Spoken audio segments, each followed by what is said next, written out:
pag-ibig sa lupang tinubuan, sa perlas ng silanganan. Naitanong mo na ba sa iyong sarili kung ang pag-ibig at karangyaan ay sabay na inilatag sa iyong harapan, ano ang pipiliin mo? Ang kwento natin ngayon ay tungkol sa isang tauhan na kinailangang harapin ang ganitong mapagpasyang pagpili. Si Prinsesa Nina ng isang mayamang kaharian sa Arabia ay isinilang sa isang pamilyang lubhang nakaririwasa. Ang kanyang ama, si Abdullah, ay isang kilalang oil magnate na nagmamay-ari ng yaman ng pamilya na umaabot sa bilyon-bilyong dolyar. Mula pagkabata, si Nina ay namuhay sa karangyaan, laging sakay ng mga pinakamagarang sasakyan at ang kanyang mga damit, pagkain at pang-araw-araw na gamit ay pawang mga mamahalin at dekalidad na produkto. Bagamat lumaki sa isang bansang Arabo na may mahigpit na mga tradisyon, si Nina ay nakatanggap ng kanluraning edukasyon mula sa murang edad. Siya ay may bukas at modernong pag-iisip at hindi kailanman nagpatali sa mga makalumang kaugalian. Sa kanyang paglaki, si Nina ay napuno ng pagnanais na tuklasin ang mundo sa labas. Nais niyang personal na marating ang mga bagong lupain at maranasan ang iba't ibang kultura. Kaya naman, pagkatapos makapagtapos ng kolehiyo, nagpasya siyang magtungo sa Inglaterra upang kumuha ng master's degree sa International Relations and Cultural Studies. Sawang-sawa na ako sa buhay na parang nakakulong sa isang gintong hawla. Minsan niyang ipinagtapat sa kanyang matalik na kaibigan. Ang kailangan ko ay kalayaan at tunay na pag-ibig, hindi isang buhay na itinakda na ng aking pamilya. Sa mga araw ng kanyang pag-aaral sa Inglaterra, pinagtagpo ng tadhana sina Nina at Miguel, isang exchange student mula sa Pilipinas. Ang pamilya ni Miguel ay simple lamang ang pamumuhay. Siya ay umaasa sa scholarship at puspusang nagtatrabaho ng part-time upang matustusan ang mamahaling gastos sa pag-aaral sa Inglaterra. Sa unang pagkikita pa lamang, agad silang nahulog sa isa't isa at mabilis na nalunod sa isang maalab na pag-ibig. Walang kaalam-alam si Miguel sa tunay na pagkatao ni Nina. Ang akala niya ay isa lamang itong ordinaryong babaeng estudyanteng Arabo. Sa panig naman ni Nina, labis siyang masaya na naitago niya ang kanyang katauhan. Dahil sa wakas, naranasan niya ang isang dalisay na pag-ibig na hindi naiimpluwensyahan ng pera o katayuan. Alam mo ba, sa tuwing kasama kita, pakiramdam ko ay isa lang akong ordinaryong tao. Napakasarap ng pakiramdam na iyon. Madalas na ibinubulong ni Nina kay Miguel. Pagkatapos ng isang taong relasyon, natapos ang programa ni Miguel.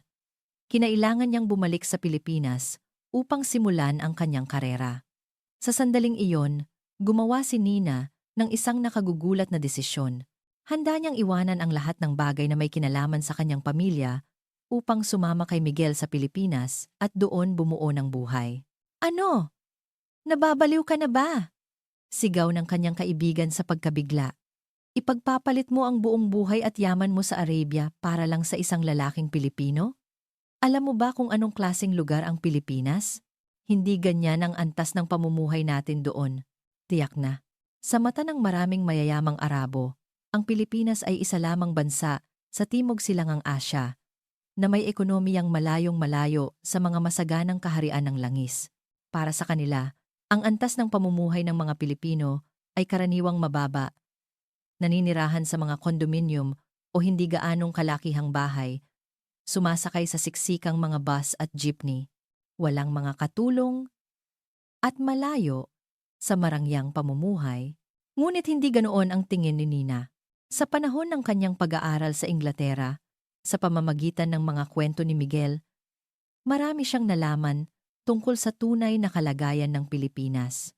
Kahit na hindi kasing yaman ng aking bayan ang Pilipinas dahil sa langis, ang kanilang industriya ng semiconductors at electronics ay isang mahalagang sentro ng produksyon sa buong mundo.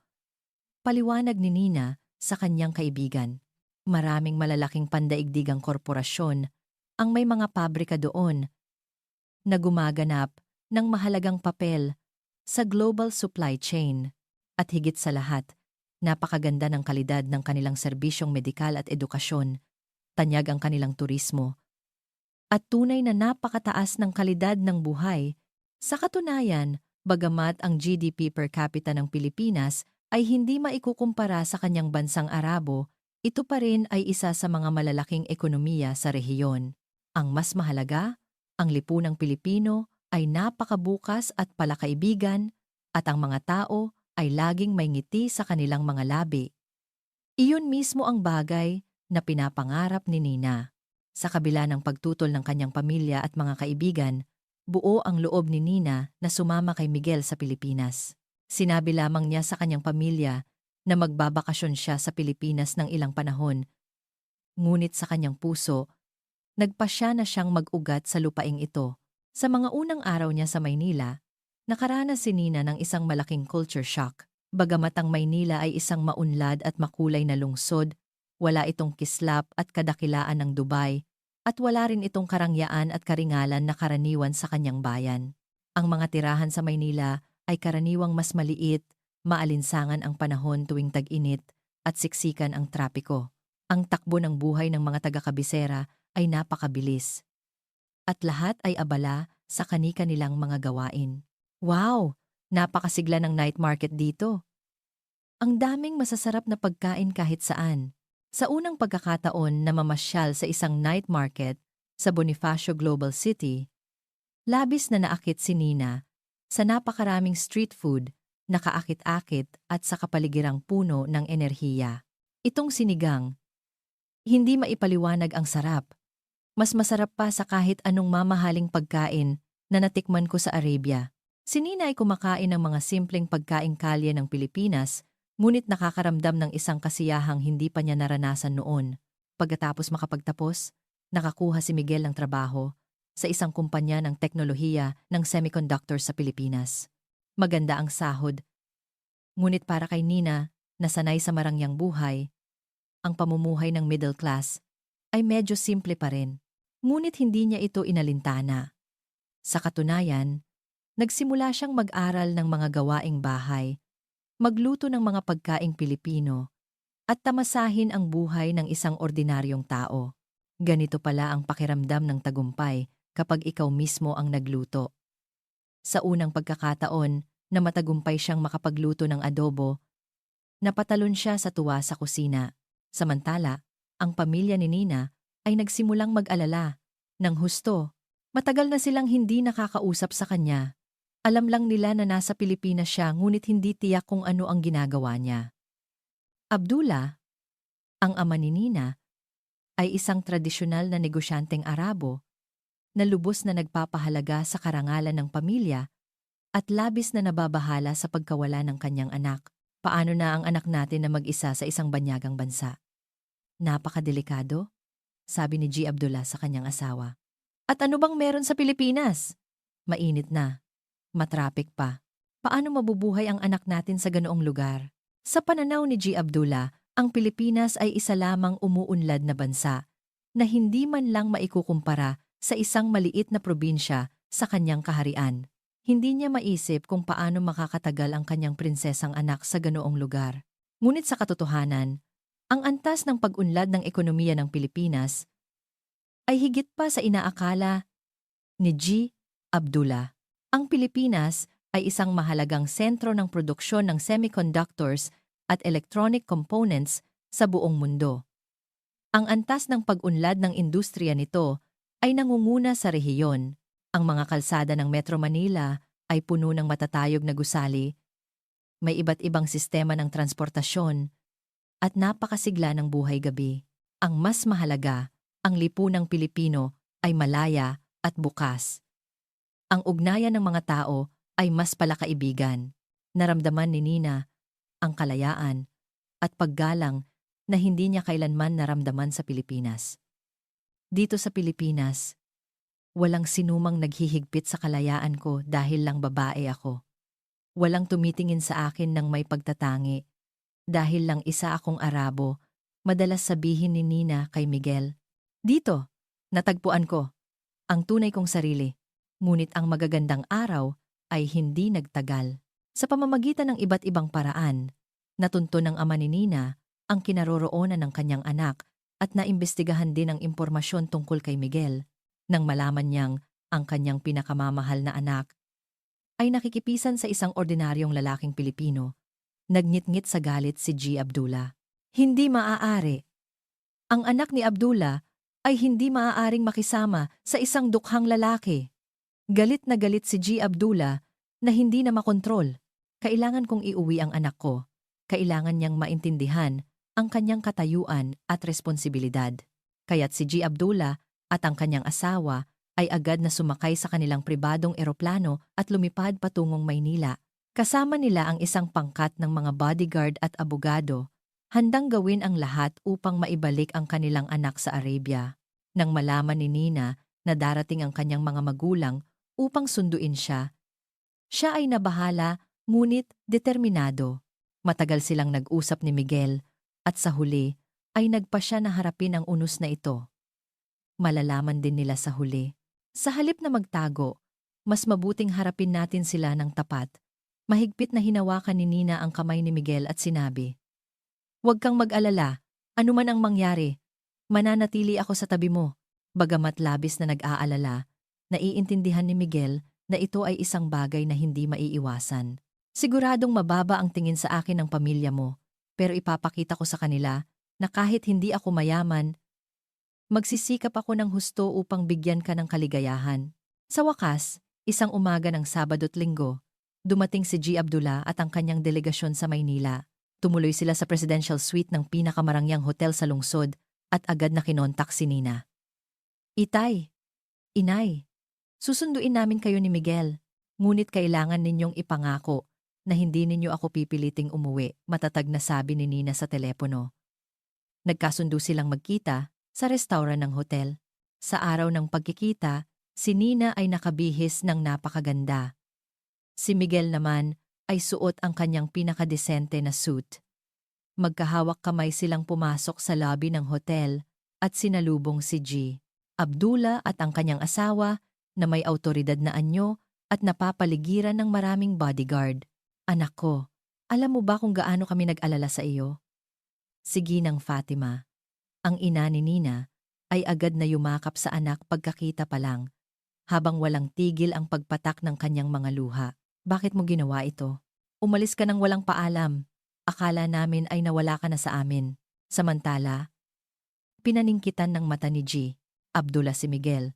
Sinusuri mula ulo hanggang paa ang lalaking naging dahilan ng paglayas ng kanyang anak. Sa kanyang paningin, ang suit na suot ni Miguel ay halatang hindi branded, at ang relo sa kanyang kamay ay napaka-ordinaryo. Isang tingin pa lang ay alam na niyang nagmula ito sa isang simpleng pamilya. "So, ikaw pala ang naging dahilan kung bakit tinalikuran ng anak ko ang lahat?" Malamig na tanong ni G. Abdullah sa Ingles. Huminga ng malalim si Miguel at sumagot ng matatas sa Ingles. "Opo, Ginoo. Mahal ko po ang inyong anak at iaalay ko ang buong buhay ko para alagaan siya." "Hemp, alam mo ba kung anong pagkatao ng anak ko? Alam mo ba kung ano ang mga isinuko niya?" Ang boses ni G. Abdullah ay puno ng paghamak. Siya ay isang prinsesa ng Arabia na nagmamay-ari ng bilyon-bilyong dolyar. Isang masikip na apartment at isang mahirap na buhay. Natigilan si Miguel sandali. Hindi niya talaga alam na ganito kadakila at kayaman ang pamilya ni Nina. Hindi kailanman naikwento ni Nina ang tungkol sa yaman ng kanilang pamilya. Sinabi lamang na may negosyo sila at may kaya. Nang makita ito, agad na humarang si Nina para ipagtanggol si Miguel. "Itay, mahal ko si Miguel dahil sa kanyang katapatan at talento. Hindi dahil sa pera o katayuan. Ang buhay ko sa Pilipinas ay napakasaya. Mas masaya pa kaysa noong nasa palasyo ako sa Arabia." Ngumisi si G. Abdullah. "Kaligayahan? Sa isang umuunlad na bansa, anong kaligayahan ang makukuha mo?" Hindi umatras si Nina. "Itay, malaki ang pagkakamali ninyo tungkol sa Pilipinas. Hindi atrasado ang Pilipinas. Ito ang sentro ng ASEAN. Ang industriya ng semiconductors at electronics ay napakaunlad.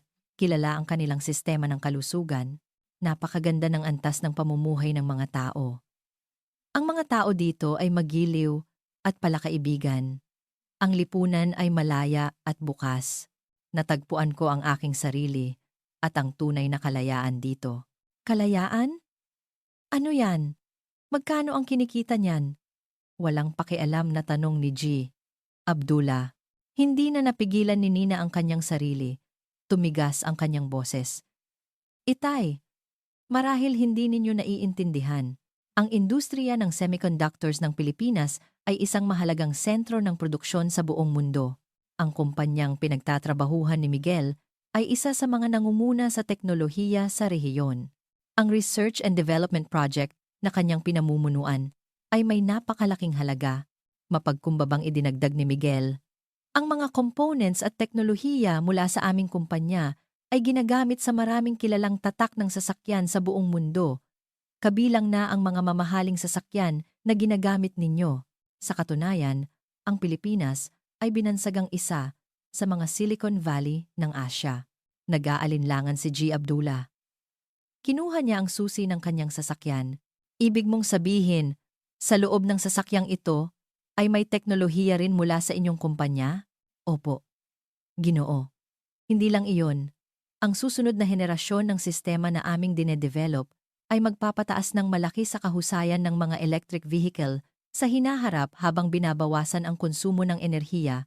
Ang mga mata ni Miguel ay nagningning sa pagmamalaki at pagkahumaling sa teknolohiya. Nagtatakang nagtanong si Ginang Fatima. Kung gayon, magkano ang kinikita mo? Sapat ba para buhayin ang anak ko? Tapat na sinabi ni Miguel. Ang sahod ko po sa Pilipinas ay kabilang sa mataas na antas ng kita. Kahit hindi maikukumpara sa mga bilyonaryong langis ng Arabia, sapat na po ito para magkaroon kami ng komportableng buhay at mayroon din akong share sa kumpanya na may malaking potensyal na lumago sa hinaharap. Nang marinig ito, bahagyang lumambot ang ekspresyon ni G. Abdullah ngunit hindi pa rin lubos na nasiyahan. Maganda pakinggan.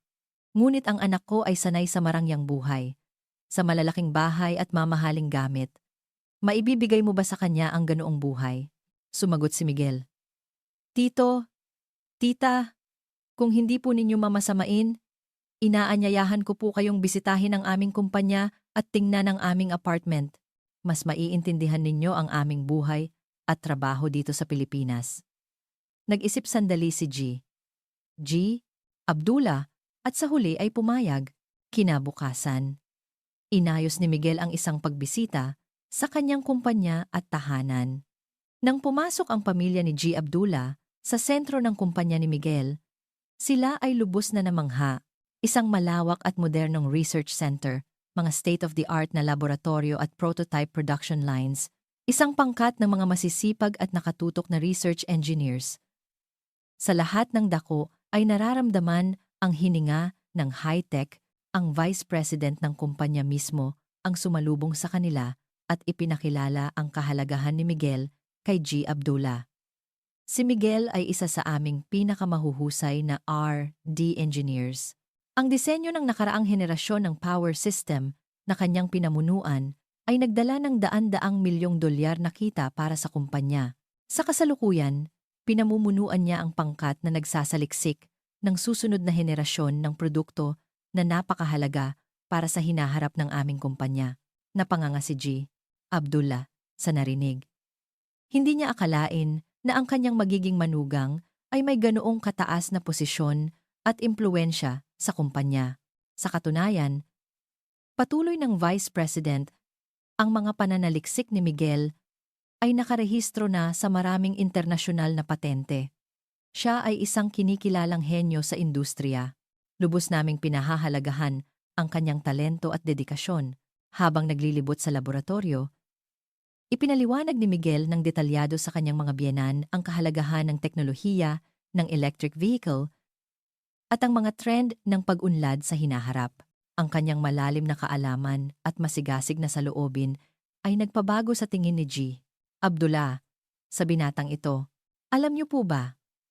Kung wala ang mga teknolohiyang ito, hindi maipapanganak ang mga sasakyang matipid sa enerhiya at palakaibigan sa kalikasan. Ang posisyon ng Pilipinas sa industriya ng pagmamanupaktura ng electronics ay katulad ng posisyon ng Arabia sa larangan ng langis. Parehong may malaking kahalagahan sa rehiyon. Nag-isip ng malalim si G. Abdullah. Bilang isang oil magnate, alam niya ang kahalagahan ng enerhiya sa pandaigdigang ekonomiya. Hindi niya akalain na ang isang bansang minamaliit niya ay may ganito kaabanteng kakayahan sa teknolohiya. Pagkatapos ng pagbisita, inanyayahan ni Miguel ang kanyang mga biyenan sa apartment nila ni Nina. Nakatira sila sa isang high-end condominium sa gitna ng Bonifacio Global City. Ang apartment, bagamat hindi malaki, ay napaka-cozy at kumpleto sa gamit. Maganda rin ang tanawin mula sa bintana. Ito ang bahay ninyong dalawa? Tanong ni Ginang Fatima, na may halong pagtataka, habang tinitingnan ang apartment na wala pang 100 metro kwadrado. Opo, inay. Nakangiting sagot ni Nina. Kahit hindi malaki, kumpleto po ang lahat dito. Maginhawa rin ang pagbiyahe, gamit ang MRT. Ang mga pasilidad sa paligid ay kumpleto. Ang pinakamahalaga, ito ang aming tahanan ni Miguel. Puno ng pagmamahal at init. Ipinakita ni Miguel sa kanyang mga biyenan ang bawat sulok ng apartment. Nakita nila ang sala na si Nina mismo ang nagdekorasyon. Sa dingding ay nakasabit ang maraming larawan ng kanilang mga paglalakbay sa Pilipinas. Sa kusina ay nakadikit ang mga recipe ng mga pagkaing Pilipino na pinag-aaralan ni Nina. Ang opisina naman ay puno ng mga libro sa teknikal na larangan at panitikan. Sa kasalukuyan, nagtuturo rin po si Nina ng Arabic sa isang language center, buong pagmamalaking sabi ni Miguel.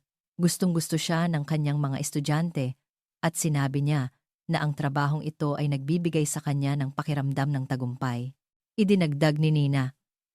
Opo, ito ang unang pagkakataon na naranasan kong kumita ng pera gamit ang sarili kong kakayahan.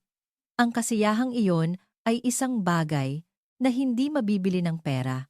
Nang gabing iyon, nagtulungan sina Nina at Miguel sa kusina upang maghanda ng isang masaganang hapunan na binubuo ng mga natatanging pagkain ng Pilipinas at ilang pagkaing Arabo na may bagong twist. Abdullah at Ginang Fatima nang makitang hindi lang natutong magluto ang kanilang anak. Hindi ko akalain na marunong ka palang magluto. Emosyonal na sabi ni Ginang Fatima. Sa bahay, kahit ang sarili mong damit ay hindi mo pa natiklop, ngumiti si Nina. Lahat po tayo ay nagbabago, inay. Sa Pilipinas, marami akong natutunang gawin na hindi ko pa nagawa noon. Dahil dito, pakiramdam ko ay buo ang aking buhay. Pagkatapos kumain, inalok ni Miguel na dalhin ang kanyang mga biyenan para mamasyal sa isang night market sa malapit. Ang night market sa Maynila ay napakasigla na may iba't ibang uri ng pagkain, laro at mga paninda. Abdullah at Ginang Fatima ang ganitong simpleng buhay. Medyo nanibago sila sa simula, ngunit hindi nagtagal ay nahumaling na sila sa masaya at masiglang kapaligiran.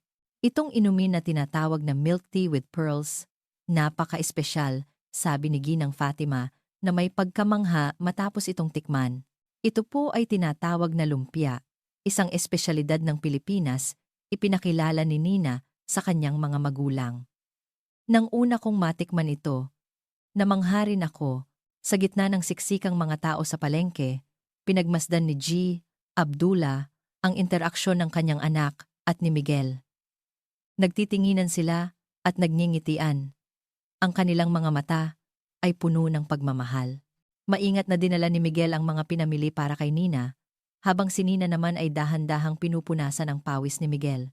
Ang isang natural at tapat na pag-ibig na tulad nito ay isang bagay na hindi mabibili ng anumang yaman. Pagbalik sa apartment, umupo sina G. Abdullah at Ginang Fatima sa sala at pinagmasdan ang magkasintahan na, bagamat pagod, ay napakasaya. Ang kanilang mga pananaw ay nagsimulang magbago. Sa wakas ay nagsalita si G. Abdullah. Sa loob ng 2 araw na ito, marami akong nakita. Aaminin ko. Noong una, ay mayroon akong prejudice laban sa Pilipinas at kay Miguel. Akala ko ang Pilipinas ay isang atrasadong lugar. At si Miguel ay isang ordinaryong lalaki lamang. Ngunit ngayon, naiintindihan ko na. Nagkamali ako. Nagulat si Nina sa kanyang ama. Hindi niya inaasahan na aaminin nito ang kanyang pagkakamali. Nagpatuloy si G. Abdullah. Ang industriya ng Pilipinas ay tunay na maunlad at ang antas ng pamumuhay ng mga tao ay napakaganda. Kahit na wala ditong yaman mula sa langis tulad ng Arabia, ang mga tao at talento ang tunay na yaman ng bansang ito. Si Miguel ay isang mahusay na binata, may talento, may kakayahan, at ang pinakamahalaga, tunay kanyang mahal. Sumang-ayon din si Ginang Fatima. Nakikita ko kayong magkasama at alam kong natagpuan mo na ang tunay na pag-ibig. Bilang isang ina, gusto kitang umuwi. Ngunit mas gusto kong maging masaya ka, naluha si Nina at niyakap ang kanyang mga magulang. Salamat po, Itay. Inay, sa pag-unawa ninyo sa akin. Mahal na mahal ko po si Miguel at mahal ko na rin ang buhay sa Pilipinas. Kahit hindi kasing yaman ng Arabia, napakataas ng kalidad ng buhay dito.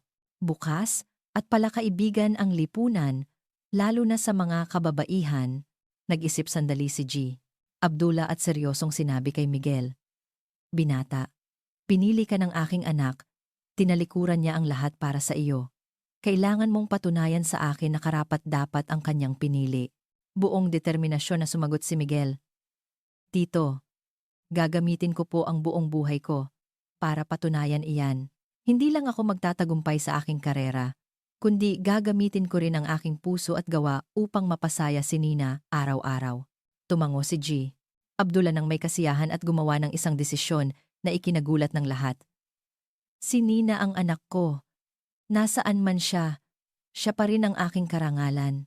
Ang kanyang dote at mana ay hindi mababawasan kahit isang sentimo. Namangha si Nina sa kanyang ama. Itay, ibig sabihin po ba nito ay tinatanggap niyo na ang relasyon namin ni Miguel? Oo. Ngumiti si G. Abdullah. Ngunit mayroon akong isang kondisyon. Anong kondisyon po? Nag-aalalang tanong ni Nina. Kailangan ninyong dalawin kami sa Arabia kahit isang beses sa isang taon, sabi ni G. Abdullah. At umaasa ako na sa hinaharap, ang aking apo ay matututo ng parehong kulturang Arabo at Pilipino. Tuwang-tuwa si Nina na niyakap ang kanyang ama. Opo naman po. Salamat, Itay. Nagpasalamat din si Miguel sa kanyang biyenan. Salamat po sa inyong pag-unawa at suporta. Aalagaan ko pong mabuti si Nina at igagalang ang tradisyon at kultura ng inyong pamilya. Kinabukasan, nagpasya si G. Abdullah na pahabain ang kanyang pananatili sa Pilipinas. Nais niyang mas makilala pa ang lugar na labis na minahal ng kanyang anak. Sa sumunod na linggo, dinala sila ni Miguel at Nina sa Intramuros, sa National Museum sa Maynila, nag-cruise sa Palawan, at tinamasa ang kagandahan ng mga tanawin sa Cebu. Lubos na namangha si G. Abdullah sa mayamang kalikasan at malalim na pamana ng kultura ng Pilipinas. Napagtanto niya na bagamat maalinsangan ang klima sa Pilipinas, mayroon itong saganang yaman sa turismo, kumpletong infrastruktura, mataas na antas ng edukasyon ng mga mamamayan at maayos na pangangalaga sa kalikasan. Mas maganda pala dito kaysa sa inaasahan ko, sabi ni G. Abdullah sa kanyang asawa. Hindi nakapagtataka kung bakit ayaw umalis ni Nina. Sumang-ayon si Ginang Fatima.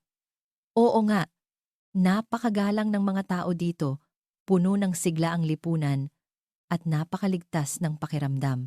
At tingnan mo kung gaano kasaya si Nina. Sa huling araw bago sila umuwi, nag-alok si G. Abdullah na bigyan ng regalo ang magkasintahan. Akala ni Nina ay malaking halaga ng pera ang ibibigay ng kanyang ama at handa na siyang tumanggi. Ngunit hindi niya inaasahan ang sinabi ni G. Abdullah.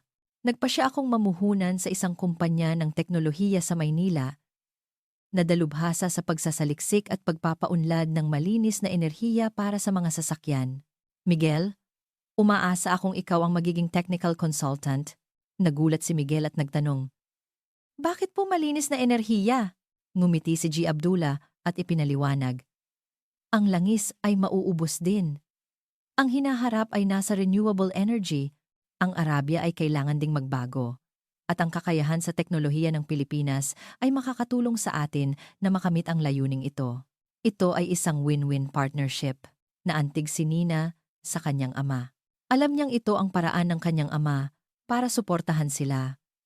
At kasabay nito ay iniisip din ang kinabukasan ng kanyang sariling bayan. Bago magpaalam, sinabi ni G. Abdullah sa kanyang anak, "Ipinagmamalaki kita, Nina. Natagpuan mo ang tunay na pag-ibig at ang halaga ng iyong sariling buhay. Mas mahalaga iyan kaysa sa anumang yaman." Niyakap ni Ginang Fatima ang kanyang anak at ibinulong, "Talaga bang hindi ka nagsisisi na tinalikuran mo ang mga mamahaling bagay at ang marangyang bahay?" Buong paninindigan na sumagot si Nina, "Hindi po ako nagsisisi, inay. Ang tunay na kaligayahan ay hindi ang manirahan sa isang marangyang palasyo, kundi ang makasama ang taong mahal mo at mamuhay ng isang makabuluhang buhay. Dito sa Pilipinas, natagpuan ko ang ganoong kaligayahan."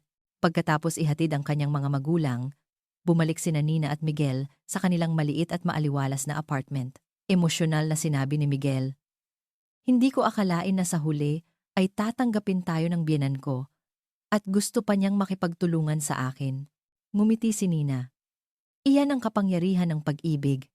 Kayang lagpasan ang pagkakaiba sa kultura, sirain ang mga prejudice, at lumikha ng mga himala. Isinuko mo ang napakaraming bagay para makapunta sa Pilipinas. Sulit ba? Seryosong tanong ni Miguel. Tumingin si Nina sa tanawin ng Maynila sa gabi sa labas ng bintana at sumagot ng walang pag-aalinlangan, lubos na sulit.